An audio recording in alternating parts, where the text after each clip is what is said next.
It's been a week since the most awaited tournament of the year is here, and we roughly have 2 or more weeks to go before one of the team lifts the trophy.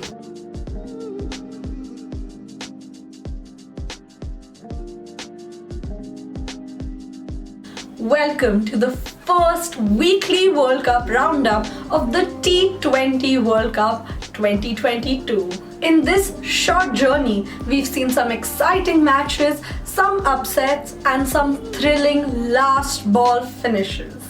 Onto a topic completely not related to last ball finishes is one-sided matches, and the first Super 12 match between New Zealand and Australia was one such match. Finn Allen and Devon Conway put New Zealand in a position of power from the word go, and in the second innings, Southee, Santner and Bowles did not make it any easier for the Aussie batters.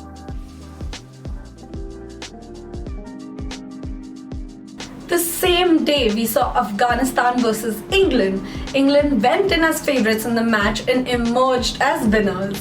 The Ireland vs Sri Lanka match saw Sri Lanka winning by 9 wickets and a man of the match performance by Kushal Mendes.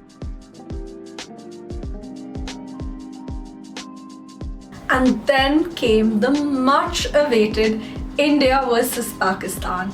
I just want to go on record and say that no other match can ever be as interesting as an India-Pakistan match in a World Cup. India won the toss and decided to bowl. In the first few overs itself, Bhuvneshwar and Arshdeep put Pakistan on the back foot.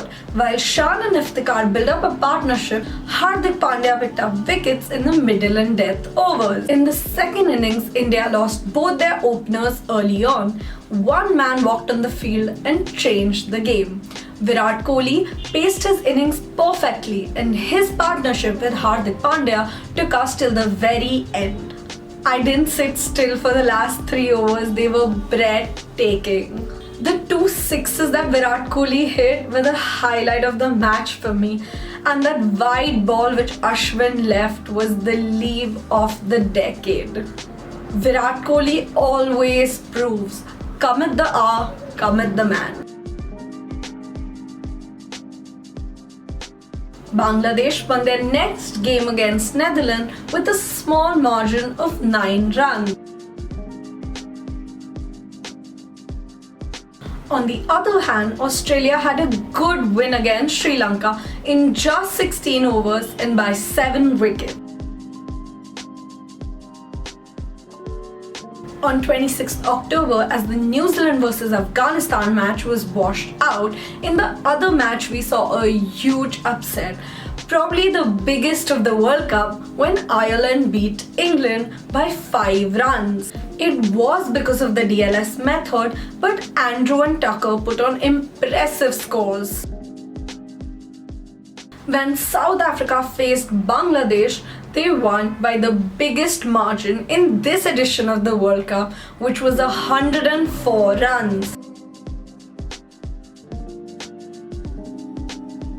As India faced Netherlands in an afternoon encounter, they comfortably won and bagged 2 points after beating Netherlands by 56 runs. The last match for the day was Pakistan vs Zimbabwe, which was another upset, but honestly, I enjoyed that match so much. It was a last ball thriller, and Zimbabwe's death bowling unit was phenomenal as they won against Pakistan by just 1 run while defending a low total of 130, which after intense Twitter discussions was discovered that this was Zimbabwe's revenge because Pakistan sent them some fake Mr.Bean, which I don't know why they thought in the first place that Pakistan was responsible for the actual Mr.Bean, which if you're not following this, I would highly recommend you go and follow this whole Mr.Bean controversy on Twitter and Instagram. It's become huge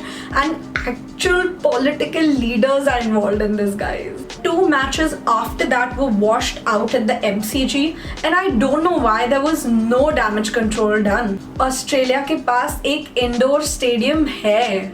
The Docklands Stadium in Melbourne does have a rooftop, and worst case scenario, the matches should have been shifted there. Considering in the first week or so, there have been around 3 matches that have been abandoned.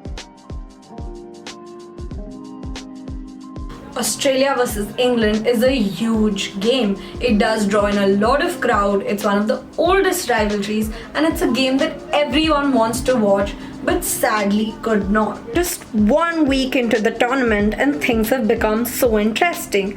The points table is changing after every match and especially Group 1. As I said earlier, it's truly the group of death and things are just getting started. It's going to get very intense from here on.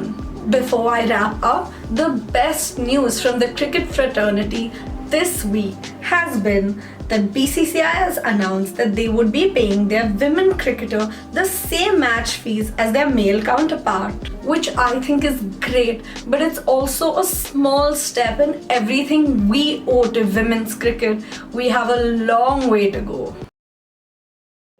I'll see you in the next weekly roundup. Until then, keep watching and subscribe to the channel.